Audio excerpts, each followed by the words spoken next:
volet, parce que je vois l'heure qui tourne, c'est sur le volet et au printemps des mers, on voulait vraiment insister là-dessus sur la santé environnementale, comment l'environnement a un impact sur notre santé et inversement, et donc de pouvoir agir sur tous les sujets de santé avec deux exemples, donc Rezé et Volol, là aussi deux tailles de communes complètement différentes. Et on va démarrer par Rezé, un projet tout à fait atypique, mais aussi par la géographie et les infrastructures qui sont à Rezé. On fond sa typicité, mais peut être source d'inspiration. Donc je laisse Agnès Bourget, la maire de Rezé, nous en parler. Bonsoir à toutes et tous. Alors c'est pas moi qui vais en parler, Non, ça va c'est pas être toi. Philippe qui a vraiment piloté avec une autre élue ce projet. Je vois plus Philippe. Il est là, il est là. Je suis là. Philippe. Voilà, Philippe. Donc je vais passer la parole à Philippe qui est élu entre autres à la santé à Rezé, qui a vraiment suivi ce projet autour du bruit et l'incidence du bruit sur la santé de nos habitantes et nos habitants. Philippe. Oui, merci. Peut-être une petite présentation. Tout le monde, peut-être dans les présents, ne connaissent pas Rezé. Rezé, c'est une ville de la métropole nantaise qui est périphérique, qui est une ville de la première couronne et qui est une ville très traversante avec beaucoup de passages d'automobiles et de transports, etc. Et c'est une ville, vous le savez peut-être les uns ou les autres, mais qui est proche d'un aéroport important qui a des raies électroniques avec l'épisode de Notre-Dame-des-Landes et qui s'est soldé par le fait que l'aéroport restait sur la banlieue nantaise, donc tout à fait à proximité de Rezé. Tout ça pour contextualiser la question qu'on a développée, nous, le travail autour de nuisances sonores et du bruit. Peut-être un rappel aussi, on est une équipe qui sommes arrivés à la ville aux dernières élections, et dans la ville il n'y avait pas de délégation santé, donc on a créé une délégation santé et assez rapidement on s'est emparé de la vision très globale de la santé, incluant la santé environnementale bien évidemment. Et à partir de ces questions-là, de la santé environnementale, on a été sollicité par des chercheurs de l'université Gustave Eiffel, de l'UMRAE, l'unité mixte de recherche en acoustique, qui est située juste à côté de Rezé, et qui souhaitait mettre en place un dispositif expérimental autour de l'implication des habitants sur la question des nuisances sonores. Alors nous, ça nous a parlé tout de suite, alors moi en tant qu'adjoint à la santé et ma collègue Claire qui est adjointe à l'environnement, pour se dire, là on a un outil qui peut être très intéressant. Alors, le projet était construit de la façon suivante. Les chercheurs de l'université Gustave Eiffel avaient répondu à un appel à projet et sollicité la ville pour qu'on monte un dispositif expérimental qui permet d'associer les habitants à cette question des nuisances sonores.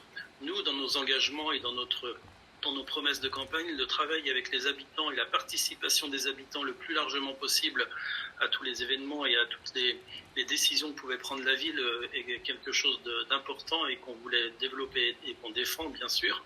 Et du coup, cette expérimentation intégrant les habitants nous a très rapidement séduit.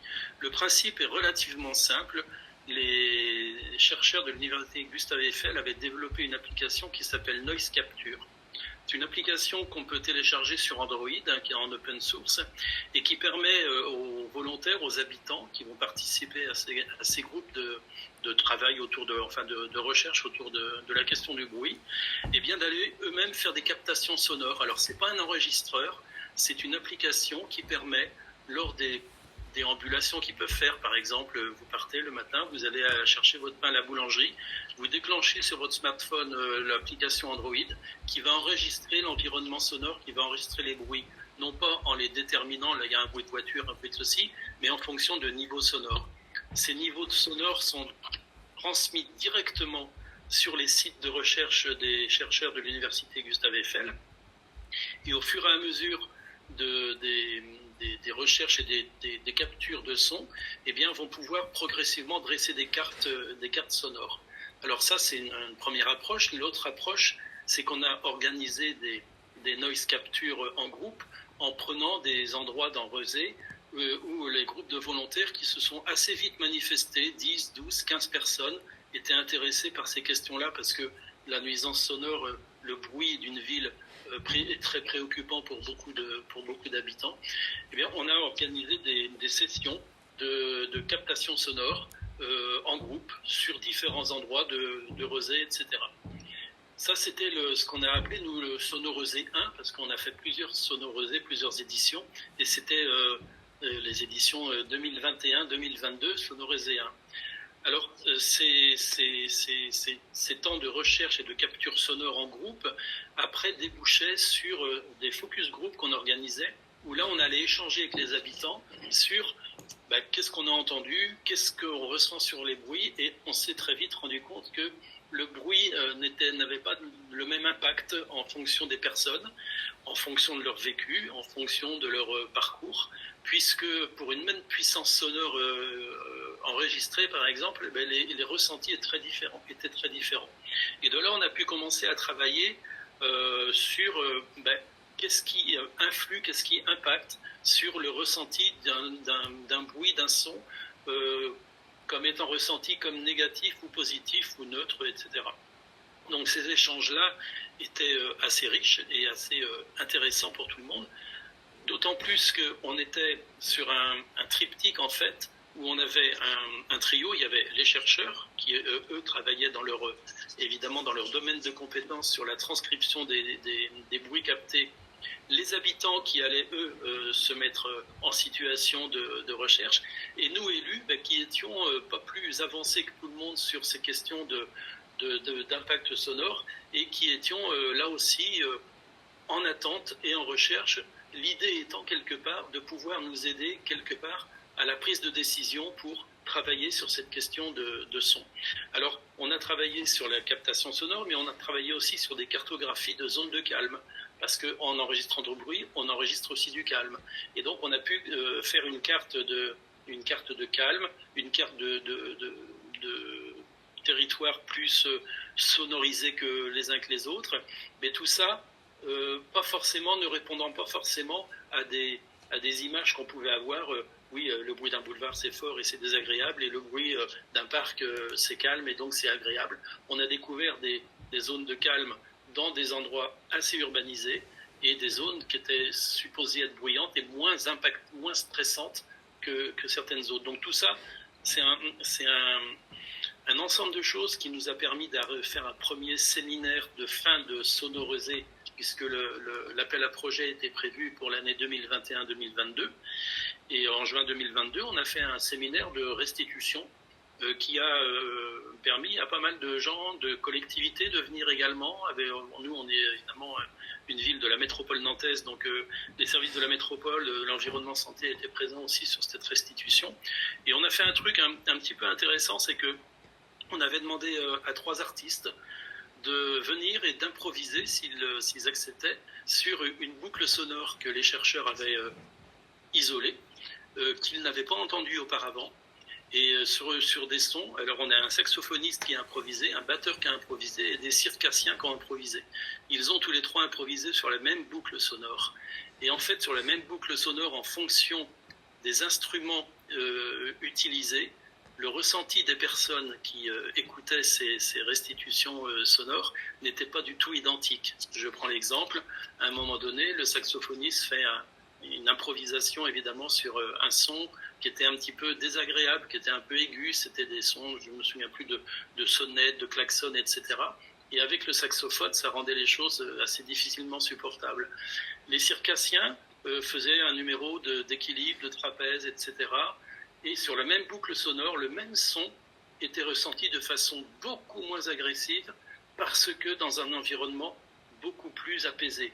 Et donc, la nuisance sonore, elle est relative aussi à l'environnement. Donc ça, c'était un petit peu la première étape de Sonorezé 1. Il se trouve que l'université Gustave Eiffel et nous avons répondu à un second appel à projet qui a permis de capter un financement beaucoup plus important de l'Agence nationale de la recherche, et qui a permis d'étoffer cette équipe de chercheurs en y associant des universitaires et des maîtres de conférences en recherche et en projet de paysage, etc. Et là, on a ce groupe d'habitants qui s'est structuré. Il y a eu des fidèles, il y en a qui sont venus, qui sont partis, d'autres arrivés. On a à peu près, sur les 2 épisodes de Sonorezé, connectés avec à peu près 300 habitants qui ont pu travailler comme ça, enfin nous accompagner, on les a accompagnés également sur cette question du bruit. Et le Sonorisé 2, puisqu'on avait des moyens un peu plus importants et que les habitants voulaient que les choses se concrétisent de façon un peu plus précise, on a travaillé avec eux sur qu'est-ce que vous voulez, sur quel axe vous voulez plus travailler sur ce Sonorisé 2 qui est prévu de 2023 à 2025, qui va s'achever donc bientôt. Et les habitants, unanimement, ont souhaité travailler sur la question du bruit aéroportuaire. Évidemment, pour nous, on y a répondu favorablement, puisque c'est une question évidemment très importante pour nous, les questions de nuisance d'aéroport et les impacts sur la santé que ça peut avoir, et dont on sait évidemment, l'OMS a beaucoup de production sur ces questions-là, qu'il y a des impacts qui sont très variables et très nombreux, les nuisances sonores des bruits aéroportuaires sur la santé des habitants et des riverains. Et donc on a fait ce travail-là, se sont trouvés intégrés également des habitants qui avaient des compétences sur l'analyse des trajectoires d'avions, etc. Donc on a fait un travail qui est un travail un petit peu à côté des recherches, enfin des travaux que peuvent mener la Direction générale de l'aviation civile, que peuvent mener également la préfecture, etc., pour essayer de nous dire constamment que le nombre d'avions, même s'il augmente, vu que les avions sont moins polluants, c'est pas forcément plus nocif, etc. Eh bien nous, les captations sonores qu'on a pu faire, les chiffres qu'on a pu récolter montrent que c'est pas tout à fait vrai, et on a pu comme ça établir d'autres paramètres, d'autres critères de nuisance, etc. Je vous en cite quelques-uns, par exemple. On a pu calculer de façon quand même relativement précise avec les captations sonores faites sur des tranches horaires, sur différents points, pas forcément sur proximité des pistes bien entendu, mais différents points de la ville, que le créneau entre 6h et 7h, évidemment, l'heure du décollage des avions est beaucoup plus bruyant, et qu'un avion décollant à 6h réveille en moyenne 200 habitants. Donc 200 habitants dont le sommeil est perturbé dès 6h du matin par le décollage des avions. Voilà, des résultats aussi sur la gêne. On a fait un travail sur la gêne enregistrée, sur la gêne perçue, sur la gêne ressentie. Et on a calculé, quand je dis on, évidemment, c'est le travail des chercheurs en acoustique et des universitaires, qu'en moyenne, on perd 300 années de vie en bonne santé, sont perdues tous les ans à l'échelle de Rezé par rapport à ces nuisances sonores. Et donc ça nous amène à devenir aussi, sur ce groupe de réflexion, sur ces habitants qui travaillent, etc., sur ces questions-là, à être devenus aussi des interlocuteurs écoutés par les instances qui gèrent cette question de nuisance aéroportuaire. Et donc ça a des impacts aussi sur l'aide et sur la prise de décision et sur l'évolution de ce qu'on peut mettre en place sur justement ce combat qu'on mène ici à Rezé pour limiter les nuisances aéroportuaires de cet aéroport qui est quand même relativement important. Donc voilà, pour faire très, très court, ce Sonorisé 2 s'achève demain, puisqu'on a la dernière réunion avec les habitants et où on fait non pas un bilan, puisqu'on les a fait au fur et à mesure, et puis on va plutôt faire une fin de Sonorisé où les chercheurs vont prendre un petit peu de recul, mais il se trouve que les habitants qui ont participé, il y a un noyau dur qui souhaite continuer. Et donc demain, on va voir de quelle façon, sans que ce soit un dispositif de recherche scientifique comme ça pouvait l'être jusqu'à maintenant, mais que cette question de nuisance et de bruit et de son de la ville et de santé environnementale liée au bruit puisse se poursuivre et voir de quelle façon également. Alors sur la question de la continuité du processus porté par les chercheurs de l'Université Gustave Eiffel et de l'UMRAE, de l'unité mixte de recherche en acoustique environnementale, eh bien, on a eu au cours de ces deux sessions de Sonorisé, et en particulier sur la deuxième, énormément de contacts avec des villes étrangères. On a fait des interventions à Barcelone, on a été sollicité par beaucoup de médias qui se sont intéressés à ce dispositif de Sonorisé, ce dispositif sur lequel je rappelle qu'il est relativement simple puisqu'il s'agit de télécharger des applications qui ont été créées par les universitaires, donc, qui s'appellent Noise Capture, et pour pouvoir enregistrer et capter des sons et que ces sons-là fassent l'objet après de cartographie. On a travaillé aussi avec les écoles et on a plusieurs cartographies, plusieurs cartes de sons, plusieurs cartes graphiques qui représentent un petit peu ce que les uns et les autres ont pu ressentir. Eh bien, les universités, on va organiser le 20 juin prochain, je vous donne l'information si certains d'entre vous étaient intéressés. On fait un webinaire de réplicabilité, c'est-à-dire qu'il y a des demandes d'autres structures d'utiliser ce dispositif pour le mettre en place, peut-être pas simplement sur des questions de nuisance sonore, mais également sur des questions de santé environnementale avec le même type de dispositif. Donc on a un webinaire le 20 juin sur toute la matinée pour les structures intéressées pour voir comment ça pourrait se dupliquer. Évidemment, je vous fais un résumé très rapide de ce qu'a pu être sonorisé pendant ces presque 5 années de travail, de recherche et de grenouillage autour de la question sonore.